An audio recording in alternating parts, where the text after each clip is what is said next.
এই রাখেন, আসো হুজুর আসো, এটা নিয়ম না। মাহফিলের মাঝখানে হুজুর আসো, নবীজি সাল্লাল্লাহু আলাইহি ওয়াসাল্লামের জীবনী নিয়ে কথা বলতেছে, আমি আলোচনা শেষ করি, এরপর বলবে হুজুর আসো, অসুবিধা নেই। তাফসিরে এখানে একটা মাসালা বলি, তাফসিরে বায়ানুল কোরআন এসেছে এরকম মাহফিলের মাঝখানে নারায়ে তাকবীর দেওয়া এটা বৈধ না। তো আমরা মাহফিল করতেছি দ্বীনি কাজের জন্য, তো দ্বীনি কাজের জন্য করতেছে, এখানে অবৈধ একটা কাজ করব? রাগ করতেছেন না? তো না, দেখেন এটা মাসালা হিসেবে বলতেছি, ওনারা হয়তো জানবে না। অনেক উলামায়ে কেরাম সেটা বলেন।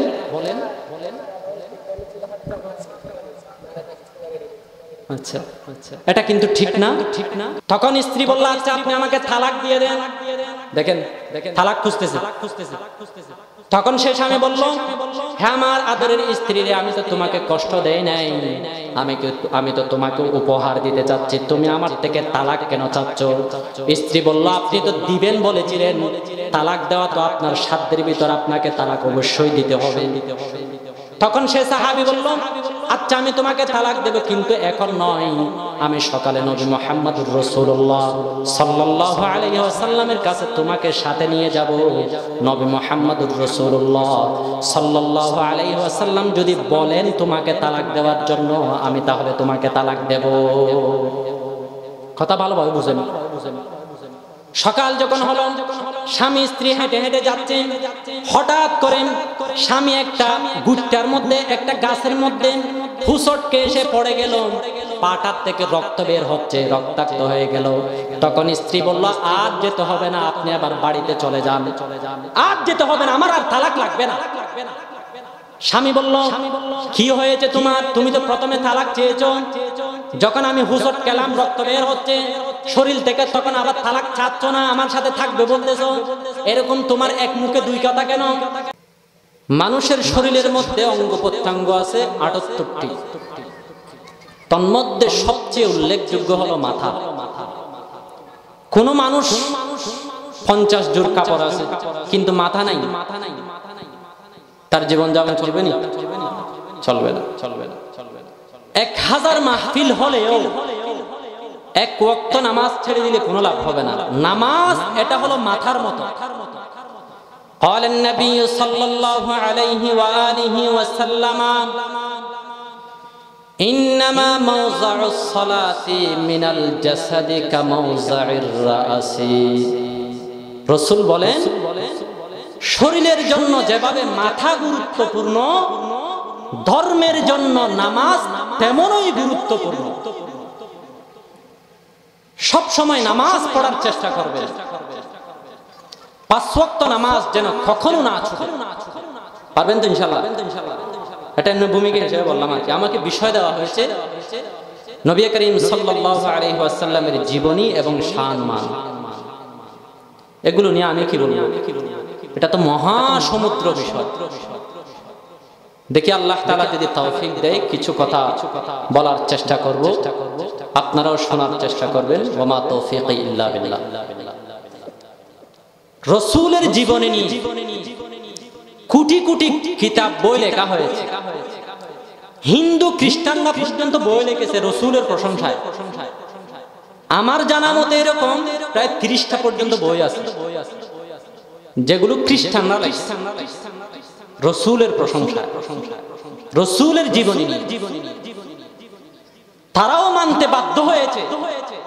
আমরা নবী হিসাবে না মানলেও দুনিয়াবি দিক দিয়ে পৃথিবীর মধ্যে 1 নাম্বার সবচেয়ে আদর্শবান ব্যক্তি হলো নবী মুহাম্মদুর রাসূলুল্লাহ সাল্লাল্লাহু আলাইহি ওয়াসাল্লাম।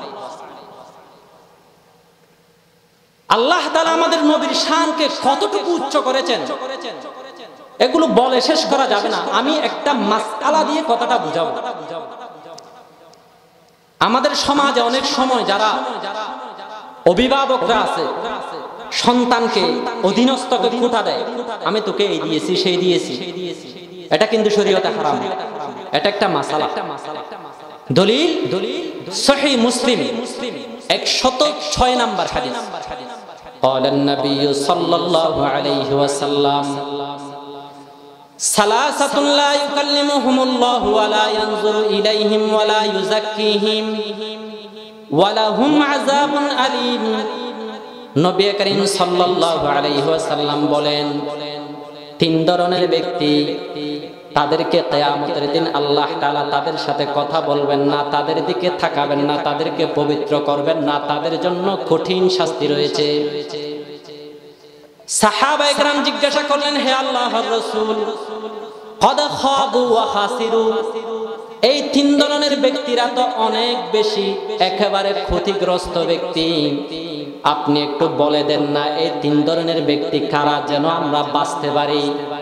নবী করিম সাল্লাল্লাহু আলাইহি ওয়াসাল্লাম বললেন, সেই তিন ধরনের ব্যক্তি হলো, এক নাম্বার আল মুসবিল, যে টাকনুর নিচে কাপড় পরিধান করে, টাকনুর নিচে কাপড় পরিধান করে, টাকনুর নিচে পায়জামা পরছে, তাদেরকে আল্লাহ কিয়ামতের দিন ক্ষমা করবেন, সহজে ক্ষমা করবেন।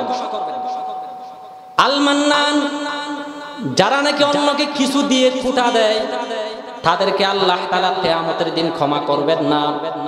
তিন নাম্বার আল মুনফিকু সিলআতাহু বিল হালাফিল কাযিবি, যে দোকানদারি করে, মানুষকে মিথ্যা মিথ্যা শপথ দিয়ে ঠকায়, বস্তু বিক্রি করে, তাদেরকেও আল্লাহ তাআলা কিয়ামতের দিন ক্ষমা করবেন না।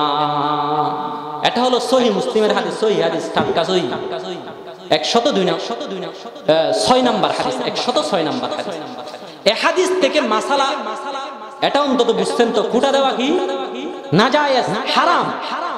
খুঁটা দিতে পারে একমাত্র আল্লাহ, এটা আল্লাহর অধিকার। আমি দিছি, এটা দিছি, ওটা দিছি, মানে আমি খুদা দাবি করার মতো, আমি আল্লাহ দাবি করার মতো। খুঁটা দেওয়ার অধিকার শুধুমাত্র রব্বুল আলামিনের আছে। কিন্তু আল্লাহ তাআলার এই অধিকার থাকা সত্ত্বেও আল্লাহ তাআলা কখনো কোনোদিন কোনো বান্দাকে খুঁটা দেন নাই। বান্দাকে বলেন নাই, বান্দা আমি তোমাকে মাথা দিছি খুঁটা দিচ্ছি, তোমাকে অন্তর দিছি খুঁটা দিচ্ছি, তোমাকে স্ত্রী দিছি খুঁটা দিচ্ছি, এরকম কোনো কথা আল্লাহ তাআলা বলেন নাই। শুধুমাত্র একটা নিয়ামত দিয়ে আল্লাহ তাআলা আমাদেরকে খুঁটা দিয়েছেন। কথা বুঝতেছেন? কেউ খুঁটা দিতে পারবেন না, খুঁটা দিতে পারবেন আল্লাহ। আল্লাহর এই অধিকার থাকা সত্ত্বেও আল্লাহ কোথাও খুঁটা দেন নাই। হাজার হাজার নিয়ামত দান করেছেন আল্লাহ তাআলা। সূরাতুন নাহল 18 নম্বর আয়াতের মধ্যে বলেন, ওয়া ইন তাউদ্দু নি'মাতাল্লাহি লা তুহসুহা ইন্নাল্লাহা লাগফুরুর রহিম। হে আমার বান্দারা, তোমরা যদি আমার নিয়ামতগুলোকে এক একটা করে গণনা করো, তোমরা কখনো গণনা করে শেষ করতে পারবে না, অতটুকু আমি নিয়ামত দিয়েছি। কিন্তু আল্লাহ কখনো ধরে বলেন নাই, বান্দা আমি তোকে খুঁটা দিচ্ছি এই নিয়ামত দেওয়ার ব্যাপারে। শুধু একটা নিয়ামতের ব্যাপারে আল্লাহ বলেছেন, বান্দা এই জিনিসটা আমি তোকে দিয়ে খুঁটা দিচ্ছি, এটা অনেক বড় মহা নিয়ামত তোমাদেরকে দান করেছি। একটা ব্যাপারে কিন্তু আল্লাহ খুঁটা দিয়েছেন, অন্য কোথাও খুঁটা দেয় নাই। আল্লাহ খুঁটা দেওয়ার অধিকার কোথাও ব্যবহার করেন নাই। শুধু একটা নিয়ামতের ব্যাপারে আল্লাহ খুঁটা দেওয়ার অধিকার ব্যবহার করেছেন, সেটা হলো যে আমাদেরকে নবী মুহাম্মদুর রাসূলুল্লাহ সাল্লাল্লাহু আলাইহি ওয়াসাল্লাম দান করেছেন। সুবহানাল্লাহ বলবেন না? উনাকে যে আমাদেরকে নবী হিসাবে দান করেছেন, এটার জন্য আল্লাহ খুঁটা দিয়েছেন। অন্য কোন নিয়ামত দিয়ে আল্লাহ খুঁটা দেন নাই। সূরা আলে ইমরান 166 নম্বর আয়াত, লাকাদ মান্নাল্লাহু আলাল মুমিনিনা ইয বা'আসা ফীহিম রাসূলাম মিন আনফুসিহিম, নিশ্চয় আল্লাহ তাআলা আমাদের সবাইকে খুঁটা দিচ্ছে। কত বড় নিয়ামত দেখেন, আল্লাহ খুঁটা দিয়েছে। আল্লাহ তাআলা বলেন, সেই নবীর কাজ হলো 4টি, ইয়াতলু আলাইহিম আয়াতিহি, কোরআন তেলাওয়াত করে মানুষকে শোনাবে, ওয়া ইউযাক্কিহিম, গুনাহ থেকে পবিত্র করবে, কুফর শিরক থেকে তওবা করার পদ্ধতি শিক্ষা দিবে, ওয়া ইউআল্লিমুহুমুল কিতাবা ওয়াল হিকমা, এবং কোরআনের অর্থগুলো শিক্ষা দিবে এবং হিকমত শিক্ষা দিবে। হিকমত মানে কি? এখানে 4টা বললেন, কোরআন তেলাওয়াত, কোরআন শিক্ষা, আবার পবিত্র করা এবং হিকমত শিক্ষা দেওয়া।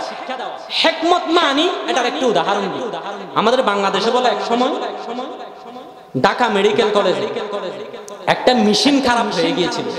তো সেটা ঠিক করার জন্য নিয়ে গেছে ভারতে, ঠিক করা যায় নাই, ওখানে জাপানে নিয়ে গেছে। এখানে একজন ইঞ্জিনিয়ার দেখে একটা বাড়ি দিছে, মাতুল দিয়ে হাতুড়ি দিয়ে একটা বাড়ি দিছে, ঠিক হয়ে গেছে। জিজ্ঞাসা করলো যে কয় টাকা দিতে হবে, বললো 10 লক্ষ টাকা। তখন সে বলতেছে যে একটা মেশিনের মধ্যে একটা বাড়ি দিছো, এটার কারণে কি 10 লক্ষ টাকা দিতে হয়? তখন সেই ইঞ্জিনিয়ার বলতেছে আমি যে তোমার থেকে 10 লক্ষ টাকা ছাড়ছি এটা আসলে বাড়ি দেওয়ার বিনিময় নয়, বরং আমি কোথায় বাড়ি দিতে হবে এটা যে জানি, এই জ্ঞানের বিনিময়ে আমি তোমার থেকে নিশ্চয় 10 লক্ষ টাকা বাড়ি দিয়ে ঠিক করেছি। বাড়ি দেওয়ার বিনিময়ে 10 লক্ষ টাকা নয়, কোথায় বাড়ি দিতে হবে সেটা আমি জানি। কোরআন হাদিস এটা আপন স্থানে আছে, কোথায় কোরআন হাদিসের কোন বিধান ফিট হবে এটা জানার নাম হলো হিকমত। কোথায় বাড়ি দিতে হবে এটা জানার নাম হলো হিকমত। নবীগণ কোথায় কোথায় সংশোধন করতে হবে সেটা ওনারা জানেন, এটাকে বলা হয় হিকমত। কথা বুঝতেছেন না? কষ্ট হচ্ছে? আমাদের নবীকে আল্লাহ তাআলা এত সম্মানিত করেছেন। হযরত আদম আলাইহিস সালামকে আল্লাহ তাআলা 41 জন সন্তান দিয়েছেন। তন্মধ্যে 40 জন পর্যন্ত আল্লাহ তাআলা জোড়া জোড়া দিয়েছেন, কিন্তু একজনকে বেজোড়া দিয়েছেন, ওনার নাম হলো হযরত শীশ আলাইহিস সালাম। বেজোড়া কেন দিলেন? কারণ তার বংশধারা দিয়ে আমাদের নবী মুহাম্মদুর রাসূলুল্লাহ সাল্লাল্লাহু আলাইহি ওয়াসাল্লাম জন্ম হবে। জোড়া জোড়া জোড়া কলা, যে কোনো একটা জোড়া হলে সেটাকে মানুষ ঘৃণা করে। আমাদের নবীর যেই বংশধারা দিয়ে আসবে হযরত শীশ আলাইহিস সালামকে আল্লাহ তাআলা আদম আলাইহিস সালামের স্ত্রী হাওয়া আলাইহিস সালাম আমাদের সবার আম্মা জান থেকে আল্লাহ তাআলা আলাদাভাবে তৈরি করেছেন আমার নবীজির শান রক্ষা করার জন্য। এমনি সব সন্তান হয়েছে জোড়া জোড়া, কাবিল হাবিল ওরা সবাই জোড়া জোড়া হয়েছে না, কিন্তু শীশ আলাইহিস সালাম বেজোড়া একা হয়েছে, কারণ তার বংশধারা দিয়ে আমাদের প্রিয় নবী মুহাম্মদুর রাসূলুল্লাহ সাল্লাল্লাহু আলাইহি ওয়াসাল্লাম এসেছেন। হযরত শীশ আলাইহিস সালাম যখন 14-15 বছর হলো, হযরত আদম আলাইহিস সালাম তার সন্তান শীশকে নসিহত করতেছে, বাবা তোমার শরীরের মধ্যে আমার সন্তান, এই পৃথিবীর শ্রেষ্ঠ সন্তান নবী মুহাম্মদুর রাসূলুল্লাহ সাল্লাল্লাহু আলাইহি ওয়াসাল্লামের বংশধারা যাবে, ইনি হলো এই মানব কুলের মধ্যে সর্বশ্রেষ্ঠ। অতএব তুমি কোনো অপকর্মের মধ্যে লিপ্ত হবে না, নিজেকে সবসময় পবিত্র রাখবে। তখন শীশ আলাইহিস সালাম বলল, আব্বাজান আপনার চেয়েও কি আপনার সেই ছেলেটা নবী মুহাম্মদ, সে কি আপনার চেয়ে উত্তম হবে? হযরত আদম আলাইহিস সালাম বললেন, শুধু আমি নই, শুধু সে নয়, আমার চেয়ে তো তার উম্মতকে আল্লাহ তাআলা আরো বেশি প্রাধান্য দিয়েছেন। আমি কাপড় পরিধান করে গুনাহ করেছি, একটা ফল খেয়েছি, আমার কাপড়কে উলঙ্গ করে দেওয়া হয়েছে, কিন্তু এই নবী মুহাম্মদের উম্মতেরা উলঙ্গ হয়ে গুনাহ করবে, কিন্তু আল্লাহ তাআলা কাপড় পরিধান করে বাজারে ঘাটে হাঁটার অনুমতি আল্লাহ তাআলা প্রদান করবে। সুবহানাল্লাহ। আদম আলাইহিস সালাম বলল, আল্লাহ আমাকে জান্নাত দিয়েছে ভাড়াটিয়া হিসাবে, কিন্তু আল্লাহ তাআলা এই নবী মুহাম্মদের উম্মতের হাতে জান্নাতকে বিক্রি করে দিয়েছেন। আল্লাহ তাআলা বলেন, ইন্নাল্লাহা আশতারা মিনাল মুমিনিনা আনফুসাহুম ওয়া আমওয়ালাহুম বিআন্না লাহুমুল জান্নাহ। আল্লাহ তাআলা এই উম্মতকে জান্নাত বিক্রি করে দিয়েছেন এই উম্মতের জানমালের বিনিময়ে। আল্লাহর জন্য জানমাল সঁপে দিলে আল্লাহ তাআলা তার জন্য জান্নাত বিক্রি করে দিয়েছেন। আদম আলাইহিস সালাম বলতেছে যে আমাকে তো আল্লাহ জান্নাতে ভাড়াটিয়া হিসেবে রাখছে, কিন্তু তার উম্মতকে আল্লাহ তাআলা জান্নাতটা বিক্রি করে দিয়েছে। সুবহানাল্লাহ। আমাদের নবী হযরত মুহাম্মদুর রাসূলুল্লাহ সাল্লাল্লাহু আলাইহি ওয়াসাল্লাম এপ্রিল মাসের মধ্যে 570 খ্রিস্টাব্দে দুনিয়ার মধ্যে এসেছেন সুবহে সাদেকের সময়। কোন সময়? সুবহে সাদেক, ফজরের সময়। কারণ আল্লাহ তাআলা এমন সময়ে এজন্য আনলেন, আল্লাহ তাআলা দুনিয়াবাসীকে এটা বোঝাতে চাচ্ছেন, হে দুনিয়াবাসী, যেভাবে সকাল হওয়ার মাধ্যমে রাতের অন্ধকার দূর হয়ে যায়। আমার নবী মুহাম্মদুর রাসূলুল্লাহ সাল্লাল্লাহু আলাইহি ওয়াসাল্লাম আসার মাধ্যমে দুনিয়ার কুফর শিরকের অন্ধকার দূর হয়ে যাবে। এটা আল্লাহ তাআলা বুঝাবার জন্য আমাদের নবীকে সকালে জন্ম দিলেন, মানে সকালে জন্মগ্রহণ করালেন। নবী করিম সাল্লাল্লাহু আলাইহি ওয়াসাল্লাম যে দেশের মধ্যে জন্মগ্রহণ করেছেন এটার নাম হলো সৌদি আরব। আল্লাহ তাআলা চাইলে অন্য দেশের মধ্যেও পাঠাতে পারতেন। সৌদি আরবে আল্লাহ তাআলা এজন্য পাঠালেন কারণ আপনি সৌদি আরবকে যদি মানচিত্রের মধ্যে দেখেন তাহলে এটা আমাদের অন্তর কলবের মতো, যেভাবে কলবটা লটকে আছে আমাদের অন্তরের মধ্যে। কলবের তিন পাশ দিয়ে গোস্তের সাথে কোনো সম্পর্ক নাই, শুধু এক পাশ দিয়ে গোস্তের সাথে সম্পর্ক। ঠিক তেমনি ভাবে সৌদি আরবের তিন পাশে পানি, শুধুমাত্র এক পাশেই এই পৃথিবীর মাটির সাথে সংযুক্ত আছে। আপনি মানচিত্রকে এরকম উল্টায়া ধরলে আমাদের অন্তরে কলব যেরকম এরকম জোড়ানো, তিন দিক দিয়ে খালি, একদিক দিয়ে আমাদের শরীরের সাথে লাগানো, ঠিক তেমনি ভাবে সৌদি আরবটাও এরকম। অন্তর ঠিক হলে যেভাবে পুরা শরীর ঠিক হয়, ঠিক তেমনি ভাবে আমাদের নবী যেই দেশে জন্মগ্রহণ করেছেন সেই দেশটা হলো পুরা পৃথিবীর অন্তর। সেটা ঠিক হলে সারা পৃথিবী অটোমেটিক ঠিক হয়ে যাবে। এজন্য আল্লাহ তাআলা এই পৃথিবীর মধ্যে বিভিন্ন দেশ থেকে সৌদি আরবকে বাছাই করলেন। নবী করিম সাল্লাল্লাহু আলাইহি ওয়াসাল্লাম এসে সৌদি আরবকে ঠিক করলেন। দেখলেন এখানে এসে নবী করিম সাল্লাল্লাহু আলাইহি ওয়াসাল্লাম অনেক বড় বড় তার যুগ, মানুষ হিংস্র প্রাণীকে পর্যন্ত অনেক বেশি নির্যাতন করতেছে। সামান্য উট, ছাগল, বেড়া এগুলোকে পর্যন্ত নির্যাতন করতেছে।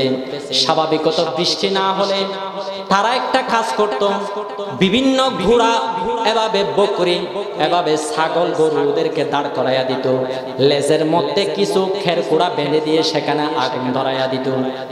লেজের মধ্যে যখন আগুন ধরা দিত সে যখন দৌড়াতো আগুন আরো ধাউ ধাউ করত। আগুন যখন ধাউ ধাউ করত সে জন্তু যত দৌড়াতো তত সে পুড়ে যেত। হামবে হামবে করে আল্লাহর কাছে ফরিয়াদ করত। তখন আল্লাহ তাআলা আসমান থেকে বৃষ্টি অবতীর্ণ করত। নবী করিম সাল্লাল্লাহু আলাইহি ওয়াসাল্লাম এসে এই জুলুম নির্যাতনকে দুনিয়া থেকে উঠাইয়া দিলেন। নবী করিম সাল্লাল্লাহু আলাইহি ওয়াসাল্লাম বলেন, সহিহ আল মুসলিম 2246 নম্বর হাদিস, قال النبي صلى الله عليه وسلم إن لنا في البهائم لأجرا। হে আমার ঈমানদার উম্মতেরা, এটা স্মরণ রাখবে সামান্য চতুষ্পদ জন্তুর মধ্যেও তোমাদের জন্য সওয়াব রয়েছে। একটা গরু, একটা ছাগল, সেটাকেও শান্তি দেওয়ার মধ্যে তোমাদের জন্য সওয়াব রয়েছে। সামান্য গরু ছাগলকেও আরাম দেওয়ার মধ্যে তোমাদের জন্য সওয়াব রয়েছে।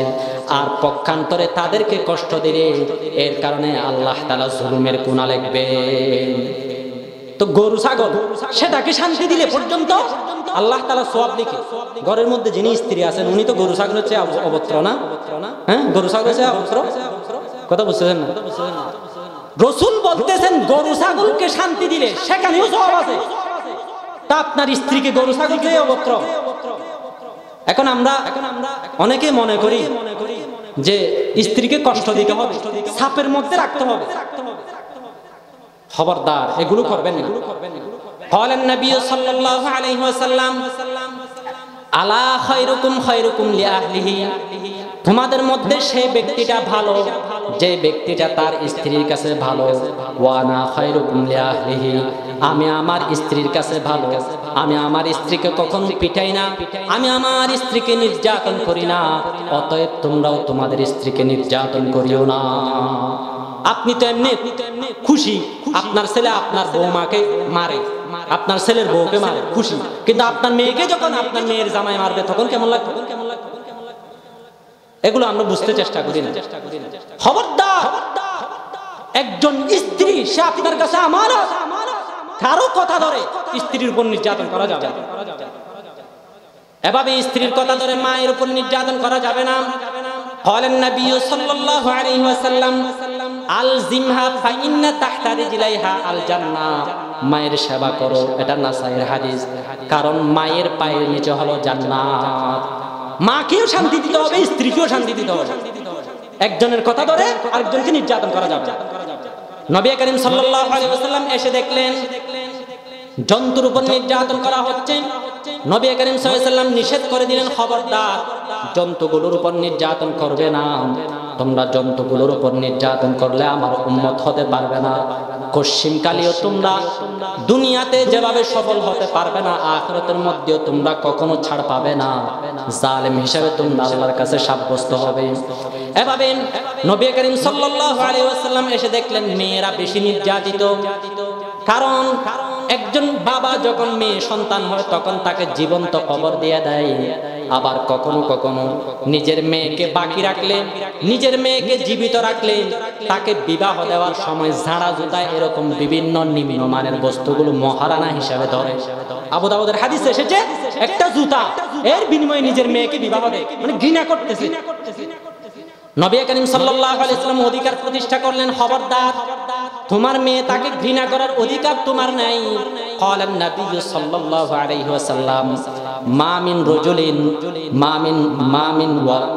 রাজুলিন ওয়ালাদাত ইবনাতান, কোন একজন মানুষের যদি মেয়ে হয়, ফালাম ইয়াইজহা, তাকে যদি কষ্ট না দেয়, ওয়ালাম ইউহিনহা, তাকে যদি বেইজ্জত না করে, ওয়ালাম ইউসির ওয়ালাদাহু আলাইহা, তার পুরুষ সন্তানকে যদি তার মেয়ের উপর প্রাধান্য না দেয়, ইল্লা আদখালাহুল্লাহু বিহাল জান্নাহ, একজন মেয়েকে সুন্দরভাবে লালন পালন করার কারণে আল্লাহ তাআলা তাকে জান্নাত দান করবেন। সুবহানাল্লাহ। একজন মেয়ে আপনার কন্যা, আপনার পুরুষ সন্তান ছেলে যেটা আছে, ছেলেকে আপনার মেয়ের উপর প্রাধান্য দিতে পারবেন না। আপনি যদি আপনার মেয়েকে ছেলের উপর প্রাধান্য দেন, তাকে যদি কষ্ট না দেন, তাকে যদি অপমানিত না করেন, রাসূল বলেন এরকম একজন মেয়ে লালন পালন করাই তোমার জান্নাতে যাওয়ার জন্য যথেষ্ট। মেয়ের অধিকার ছিল না, স্ত্রীর অধিকার ছিল না, নির্যাতন করা হতো। স্ত্রী তার স্বামীর কাছে এমন ছিল, একটা বাঘের কাছে যেভাবে একটা ফাঁকি, দরিন্দাকে হাত মে পরিন্দা, একটা বাঘের কাছে যেভাবে একটা ফাঁকি যদি মুখের সামনে যদি এসে যায়, সে যেভাবে অসহায়, একজন স্বামীর সামনে স্ত্রী তেমন অসহায় ছিল। নবী করিম সাল্লাল্লাহু আলাইহি ওয়াসাল্লাম অধিকার প্রতিষ্ঠা করলেন, না এরকম নির্যাতন করা যাবে না। তোমার স্ত্রী সেটা, তাকে নির্যাতন করার জন্য আল্লাহ তাআলা দেয় নাই, তার সাথে ভালো আচরণ করতে হবে। তাকে জুলুম নির্যাতন করে তুমি দিনদারির টেক নিয়ে জান্নাতে যেতে পারবে, এটা তুমি কখনো কল্পনাও করিও না। নবী করিম সাল্লাল্লাহু আলাইহি ওয়াসাল্লাম খেয়াল করেছেন, অধিকারগুলো প্রতিষ্ঠা করেছেন। সামান্য একজন মানুষ মারা গেছে, তার অধিকার রাসূল প্রতিষ্ঠা করে গেছেন।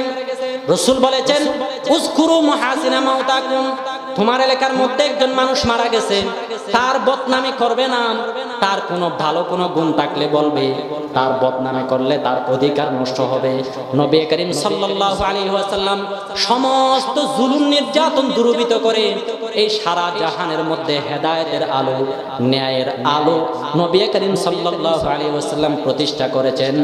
এটার দিকে ইঙ্গিত করার জন্য আল্লাহ তাআলা আমাদের নবীকে সুবহে সাদেকের সময় সকালে আল্লাহ তাআলা এই দুনিয়ার মধ্যে আগমন ঘটিয়েছে।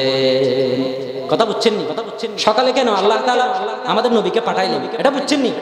আল্লাহ তাআলা জুলুমের অন্ধকার থেকে এই জাতিকে দূর করবেন, এটার দিকে ইঙ্গিত করার জন্য আমাদের নবীর আগমন হলো সকাল। খুব ভালোভাবে খেয়াল করবেন, কিছু কাজের কথা বলতেছি। নবী করিম সাল্লাল্লাহু আলাইহি ওয়াসাল্লাম যখন জন্ম হলেন, অনেক লম্বা ঘটনা।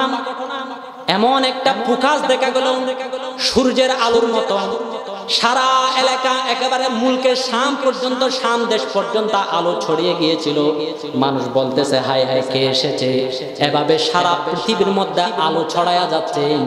সবাই এই আলোকছটা দেখতে পেয়েছেন এবং আম্মা জান আমেনা বলেন যে আমার শিশু মুহাম্মদ আমার পেটে থাকা অবস্থায় আমি কোনো ধরনের বেদনা অনুভব করি নাই, এবং আমার শিশু মুহাম্মদ দুনিয়াতে আসার পরও আমি কোনো ধরনের বেদনা কিংবা কোনো ক্লান্তি আমি অনুভব করিনি।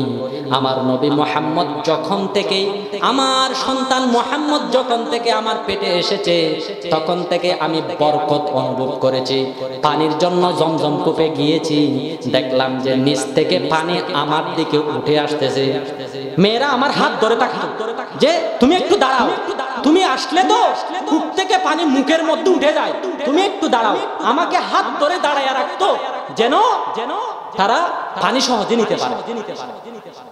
নবী করিম সাল্লাল্লাহু আলাইহি ওয়াসাল্লাম জন্মগ্রহণ করার কিছুদিন পর আরব দেশের মধ্যে বেশি গরম ছিল।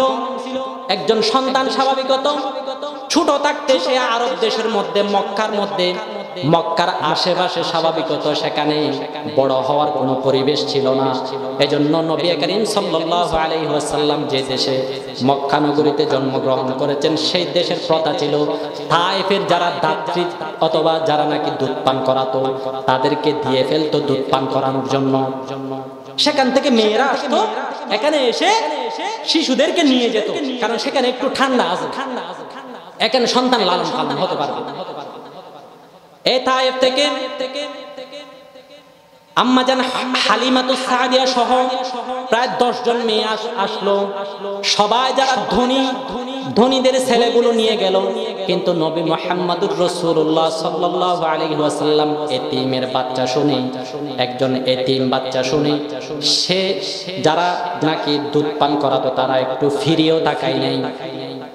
হালিমাতুস সাদিয়া আসলেন, শুনলেন একজন ব্যক্তি বলতেছে এখানে একটা এতিম বাচ্চা আছে, তুমি দেখো যদি তোমার যদি দয়া হয় তাহলে তাকে নিয়ে যেতে পারো, কিন্তু তোমাকে তার বিনিময়ে কিছু দেওয়া হবে না।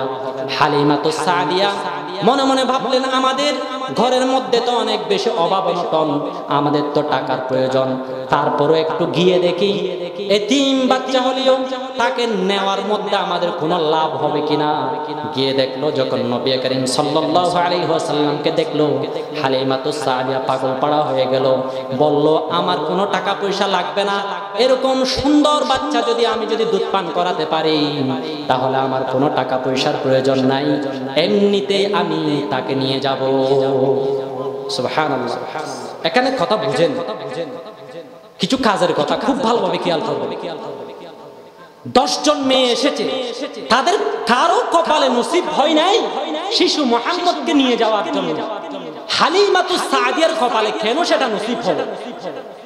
সমগ্র বিশ্বজগতের শ্রেষ্ঠ মহামানব, সৃষ্টিকুলের সরদার শিশু মুহাম্মদুর রাসূলুল্লাহ সাল্লাল্লাহু আলাইহি ওয়াসাল্লামকে দুধ পান করানোর সেই সৌভাগ্য হালিমাতুস সাদিয়ার কপালে এই জন্য জুটেছে, কারণ হালিমাতুস সাদিয়া ছিলেন অনেক বেশি ধৈর্যশীল মহিলা, অনেক বেশি।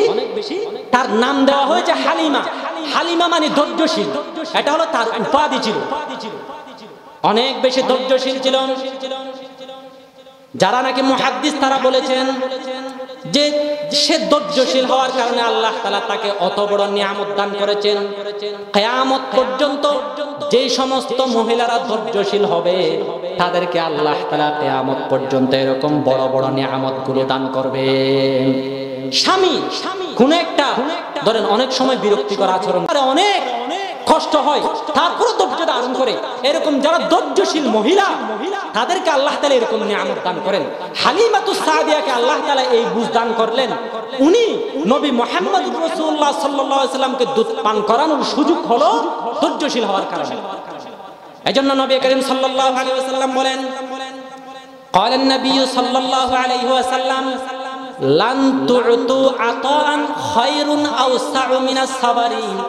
তোমাদেরকে দুনিয়ার মধ্যে এমন কোন উত্তম পুরস্কার দেওয়া হয়নি যেটা ধৈর্যের চেয়েও ভালো হতে পারে। যাকে ধৈর্যের পুরস্কার দেওয়া হয়েছে, যাকে ধৈর্য ধরার সবর করার যোগ্যতা দেওয়া হয়েছে, আল্লাহ তাআলা তাকে দুনিয়ার মধ্যে সবচেয়ে শ্রেষ্ঠ নিয়ামত দান করেছে। একজন মেয়ে তার জন্য ধৈর্যশীল হয় সবচেয়ে গুরুত্বপূর্ণ একটা গুণ। যে মেয়েটা ধৈর্যশীল হবে তার সংসার থেকে ভালো ভালো সন্তান এই সমাজ উপহার পাবে। কিতাবের মধ্যে এসেছে এক সময় এক সাহাবিয়া মহিলা, একজন ধনী সাহাবীর বাড়ির মধ্যে নববধূ হয়ে যায়। দীর্ঘ 6 মাস পর্যন্ত চলে গেল। একদিন স্বামী তার স্ত্রীকে বলল, স্ত্রী রে, আমার একটু তৃষ্ণা লেগেছে, আমার একটু পানি খাওয়ার প্রয়োজন হয়েছে, অতএব আপনি একটু আমার জন্য পানি নিয়ে আসেন। স্ত্রীকে বলতেছে, তুমি একটু আমার জন্য পানি নিয়ে আসো। স্ত্রী যখন পানির জন্য গেল, স্বামী হঠাৎ করে ঘুম চোখ লেগে গেল। তখন স্ত্রী যখন এসে যখন দেখলো যে স্বামী ঘুমাচ্ছে, গ্লাস নিয়ে দাঁড়িয়ে রয়েছে, গ্লাস নিয়ে দাঁড়িয়ে রয়েছে, গ্লাস নিয়ে দাঁড়িয়ে রয়েছে। কারণ স্বামী যদি চক্ষু খুলে যায় তাহলে হয়তো আমাকে না দেখে কষ্ট পেতে পারে, এজন্য গ্লাস নিয়ে দাঁড়িয়ে রয়েছে। স্বামী কিছুক্ষণ পর, ঘন্টা 2 ঘন্টা ঘুমানোর পর যখন সে চক্ষু করলো, দেখতে পেল স্ত্রী গ্লাস নিয়ে দাঁড়িয়ে আছে। তখন স্ত্রীর প্রতি অনেক সন্তুষ্ট হয়ে বলল, হে আমার স্ত্রী রে, তুমি আমার জন্য গ্লাস নিয়ে দাঁড়িয়ে রইছো, এত বড় যে তুমি গুণী মহিলা আমি তো জানতাম না, আমি অনেক বড় ধনী, আমি তো অনেক বড় ধনী সাহাবী, অতএব তুমি আমার কাছে কিছু চাও, আমি যেন তোমাকে দিতে পারি, একটা কিছু চাও যেন আমি তোমাকে দিতে পারি। স্ত্রী বলল, ঠিক আছে, আমি যদি আপনার কাছে চাই আপনি কি দিবেননি? কথা বুঝতেছেন নি? আমি যদি আপনার কাছে চাই আপনি দিবেননি? স্বামী বলল, অবশ্যই দেব। বলল, আপনি শপথ করেন, আমি আপনার কাছে যেটা চাইবো সেটা আপনি দিবেন। সে শপথ করলো, ঠিক আছে, তুমি যেটা চাইবে সেটা দিব, যদি আমার সাধ্যের ভিতর থাকে। তখন স্ত্রী বলল, আচ্ছা আপনি আমাকে তালাক দিয়ে দেন। দেখেন, তালাক খুঁজতেছে। তখন সে স্বামী বলল, হ্যাঁ আমার আদরের স্ত্রী রে, আমি তো তোমাকে কষ্ট দেই নাই, আমি তো তোমাকে উপহার দিতে চাচ্ছি, তুমি আমার থেকে তালাক কেন চাচ্ছ? স্ত্রী বলল, আপনি তো দিবেন বলেছিলেন, তালাক দেওয়া তো আপনার সাধ্যের ভিতর, আপনাকে তালাক অবশ্যই দিতে হবে। তখন সে সাহাবী বলল, আচ্ছা আমি তোমাকে তালাক দেব, কিন্তু এখন নয়, আমি সকালে নবী মুহাম্মদুর রাসূলুল্লাহ সাল্লাল্লাহু আলাইহি ওয়াসাল্লামের কাছে তোমাকে সাথে নিয়ে যাব। নবী মুহাম্মদুর রাসূলুল্লাহ সাল্লাল্লাহু আলাইহি ওয়াসাল্লাম যদি বলেন তোমাকে তালাক দেওয়ার জন্য, আমি তাহলে তোমাকে তালাক দেব। কথা ভালোভাবে বুঝেন। সকাল যখন হলো, স্বামী স্ত্রী হেঁটে হেঁটে যাচ্ছেন, হঠাৎ করে স্বামী একটা গুট্টার মধ্যে, একটা গাছের মধ্যে হুঁচটকে এসে পড়ে গেল, পাটার থেকে রক্ত বের হচ্ছে, রক্তাক্ত হয়ে গেল। তখন স্ত্রী বলল, আর যেতে হবে না, আপনি আবার বাড়িতে চলে যান, আর যেতে হবে না, আমার আর তালাক লাগবে না। স্বামী বলল, কি হয়েছে তোমার? তুমি তো প্রথমে তালাক চেয়েছো, যখন আমি হুঁচট খেলাম রক্ত বের হচ্ছে শরীর থেকে, তখন আবার তালাক চাচ্ছ না, আমার সাথে থাকবে বলতেছো, এরকম তোমার এক মুখে দুই কথা কেন?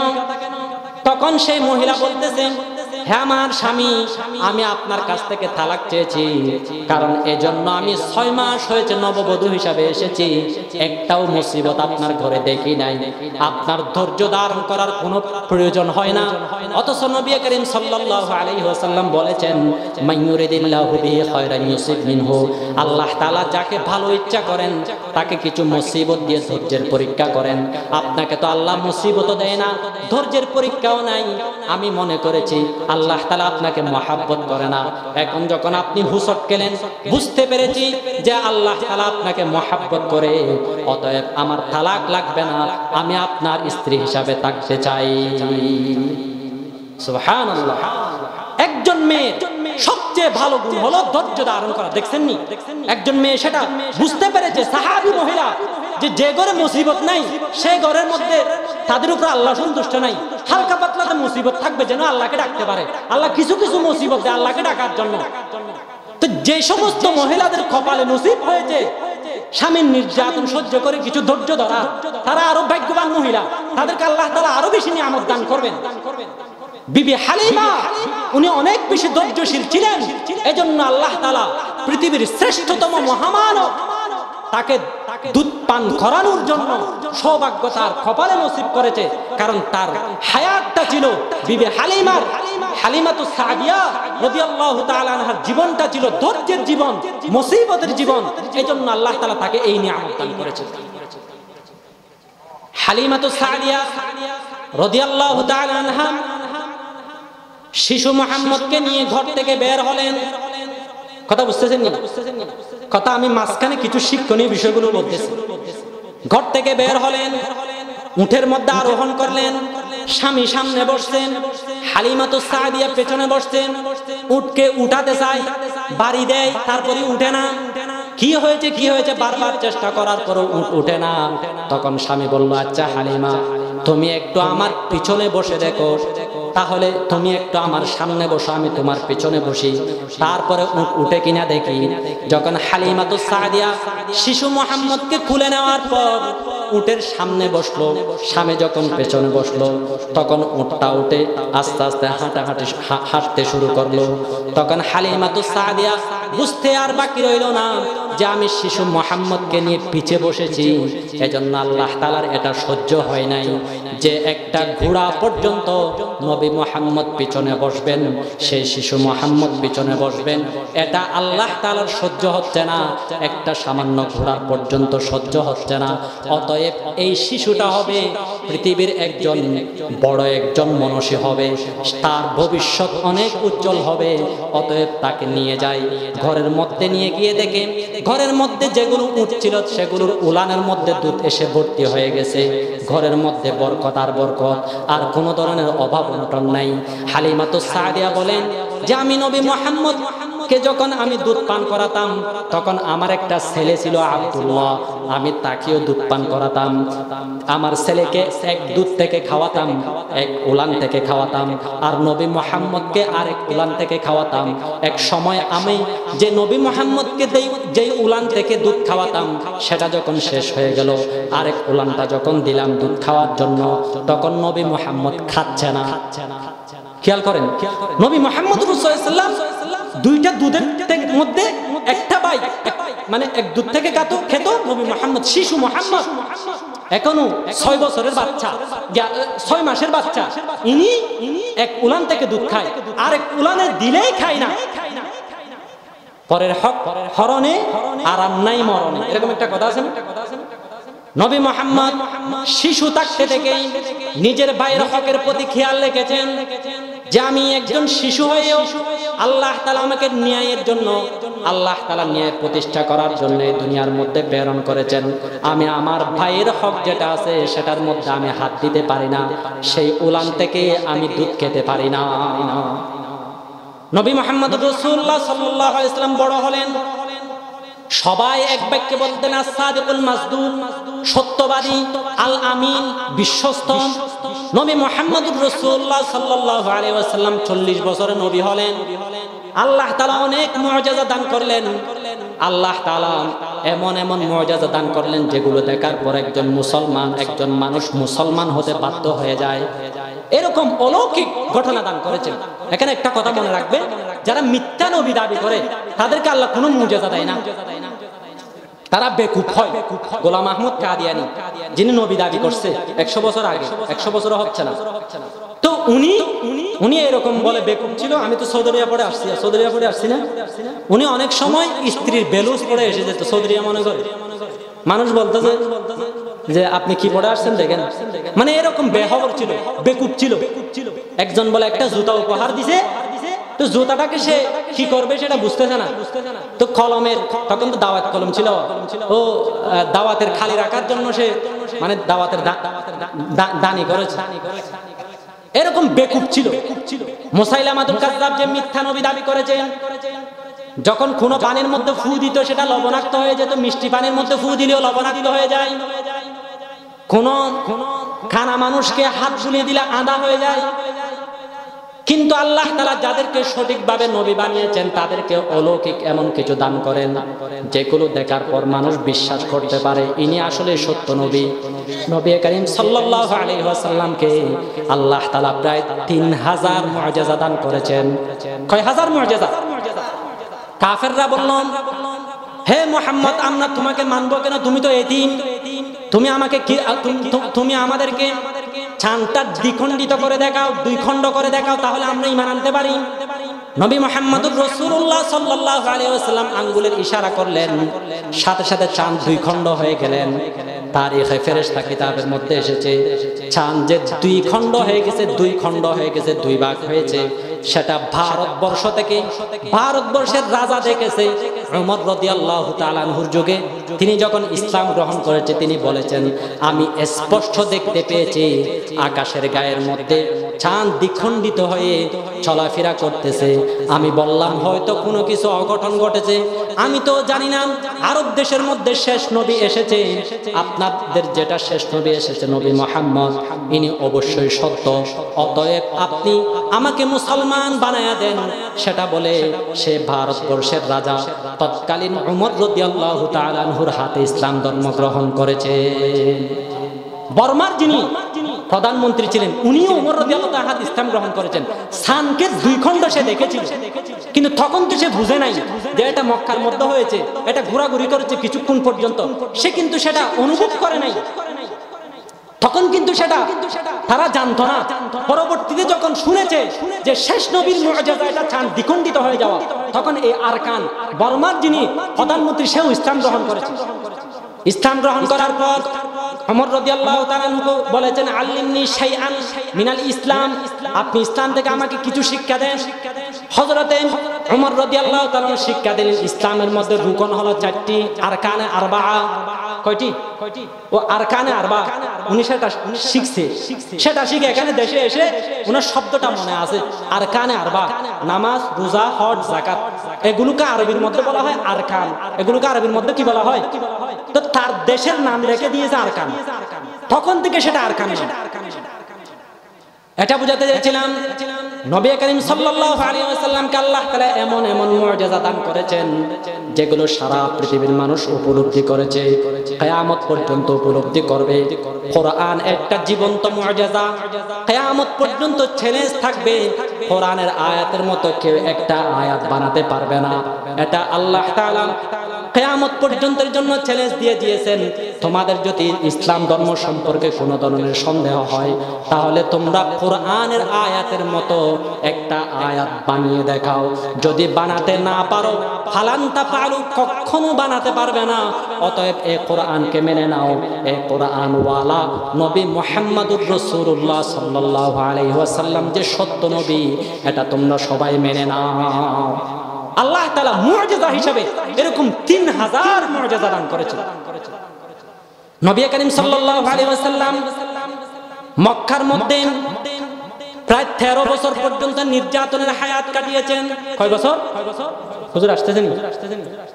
13 বছর পর্যন্ত নির্যাতনের হায়াত কাটিয়েছেন।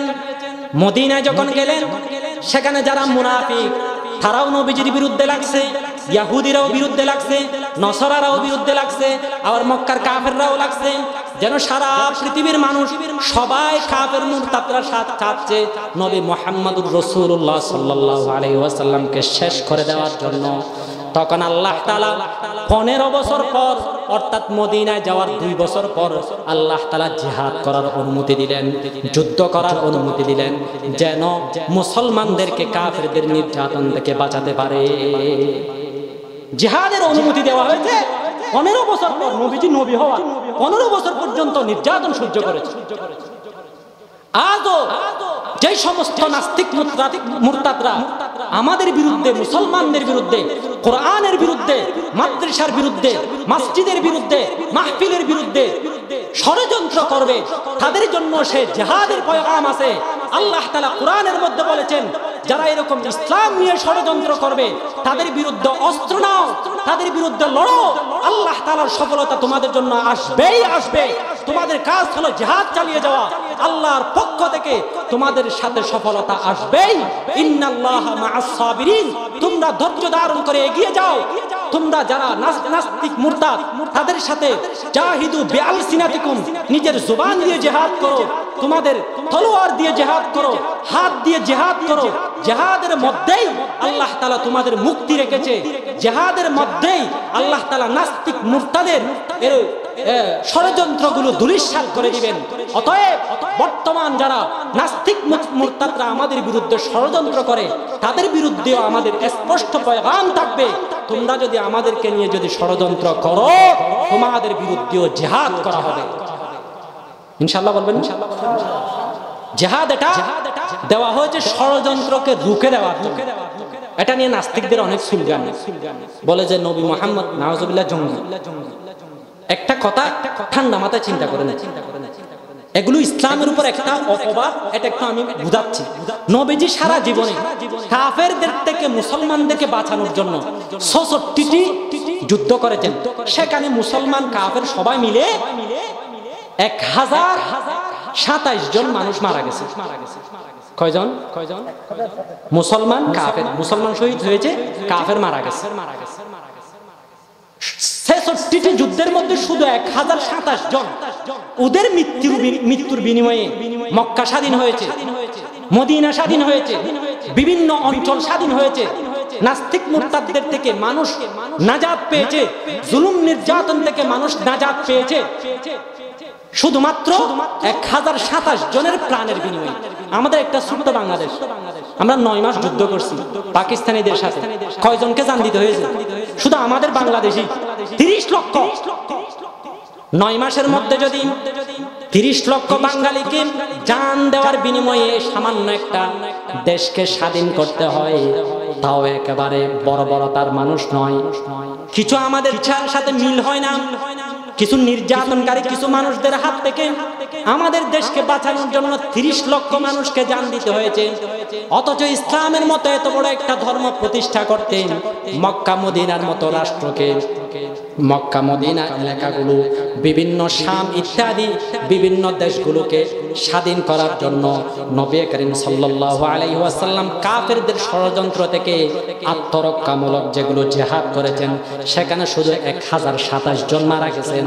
অতএব যুক্তির দাবি হলো যে নবী মুহাম্মদুর রাসূলুল্লাহ ছিলেন সারা জাহানের জন্য রহমত। যদি রক্ত পিপাসু হতেন, মানুষকে যদি হত্যা করতে চাইতেন, তাহলে একটা যুদ্ধের মধ্যেও তো ৩০ লক্ষ মানুষ মারা যেত। আমাদের একটা বাংলাদেশের যুদ্ধের মধ্যে ৩০ লক্ষ মানুষ মারা গেছে না? অথচ নবী করিম সাল্লাল্লাহু আলাইহি ওয়াসাল্লাম ৬৬টি যুদ্ধের মধ্যে এগুলো কাফেররা করছে যুদ্ধ, রাসূল শুধুমাত্র আত্মরক্ষামূলক গেছে, সেখানে শুধুমাত্র ১০২৭ জন মানুষ মারা গেছে। এটাও তো প্রমাণ করে এতগুলো যুদ্ধের মধ্যে অল্প সংখ্যক মানুষের প্রাণের বিনিময়ে এতগুলো দেশ স্বাধীন হয়েছে, এতগুলো দেশ জুলুম নির্যাতন মুক্ত হয়েছে। এটাই প্রমাণ করে আমাদের নবী হলো রাহমাতুল লিল আলামিন, সারা জাহানের জন্য রহমত। অল্প ত্যাগের বিনিময়ে এত বড় সাফল্য নবী করিম সাল্লাল্লাহু আলাইহি ওয়াসাল্লাম সারা পৃথিবীবাসীকে দেখিয়েছে। নবী করিম সাল্লাল্লাহু আলাইহি ওয়াসাল্লাম বদরের প্রান্তরে গেলেন, খবর পেলেন আবু জাহাল, উতবা, শাইবা প্রায় ১০০০ সৈন্য সেনা নিয়ে ২-৩ হাজার তলোয়ার নিয়ে সেখানে যুদ্ধ করতে এসেছেন। নবী করিম সাল্লাল্লাহু আলাইহি ওয়াসাল্লাম যুদ্ধ করার উদ্দেশ্যে যায়নি, এজন্য শুধুমাত্র ৮টি তলোয়ার নিয়ে গেছেন। কয়টি তলোয়ার? এগুলো ইতিহাস জানতে হবে, বিভিন্ন ঘটনা না জানলেও হবে, কিন্তু এগুলো জানতে হবে। শুধুমাত্র ৮টি তলোয়ার নিয়ে গেছেন। নবী করিম সাল্লাল্লাহু আলাইহি ওয়াসাল্লাম যুদ্ধের উদ্দেশ্যে যান নাই। সেখানে যখন গেলেন, আবু জাহাল মুসলমান ৩১৩ জনকে দেখে বলতেছে, মুহাম্মদ মনে হয় পাগল হয়ে গেছে, আমাদের বিরুদ্ধে এসেছে শুধুমাত্র ৩১৩ জন মানুষ নিয়ে। সে তার সাঙ্গমাঙ্গকে বলতেছে যে আমাদের তো একটা উটের খাবারও ৩১৩ জনের চেয়ে বেশি হয়, তোমরা কাউকে মারবে না, তাদেরকে বন্দি করে নিয়ে আসবে, আমাদের উটগুলোর খাবার হিসাবে সকাল বিকাল উটগুলোকে খাওয়াবো। নবী মুহাম্মদ আর মুসলমানদেরকে আমরা আমাদের উটের খাবার হিসাবে ব্যবহার করব। নাউজুবিল্লাহ। এই রাখেন, আসো হুজুর, আসো। এটা নিয়ম না, মাহফিলের মাঝখানে হুজুর আসো, নবীজি সাল্লাল্লাহু আলাইহি ওয়াসাল্লামের জীবনী নিয়ে কথা বলতেছে, আমি আলোচনা শেষ করি, এরপর বলবো। হুজুর আসো, অসুবিধা নেই। তাফসিরে এখানে একটা মাসালা বলি, তাফসিরে বায়ানুল কোরআন এসেছে এরকম মাহফিলের মাঝখানে নারায়ে তাকবীর দেওয়া এটা বৈধ না। তো আমরা মাহফিল করতেছি দ্বীনি কাজের জন্য, তো দ্বীনি কাজের জন্য করতেছে, এখানে অবৈধ একটা কাজ করব? রাগ করতেছেন না? তো না, দেখেন এটা মাসালা হিসেবে বলতেছি, ওরা হয়তো জানবে না। অনেক উলামায়ে কেরাম সেটা বলেন।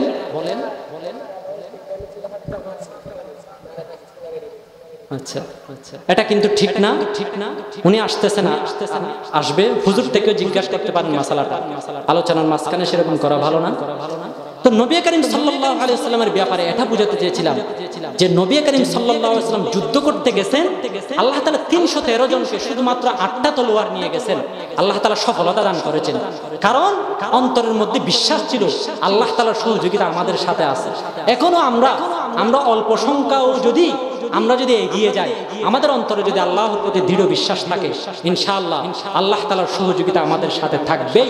আল্লাহ তাআলা আমাদের সবাইকে বোঝার তৌফিক দান করুক। ওয়া আখির দাওয়ানা আলহামদুলিল্লাহি রাব্বিল আলামিন।